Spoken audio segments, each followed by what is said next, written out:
Мен Советов Элдияр Мирланович Кыргызстандын элине ишенимдүү кызмат кылууга салтанаттуу түрдө ант беремин.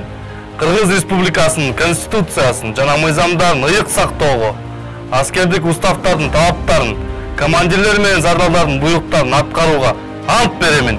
Кыргызстандын эркиндигин жана көз карандысыздыгын коргоо үчүн өз күчүмдү, эгерде керек болсо өмүрүмдү да аябоого ант беремин.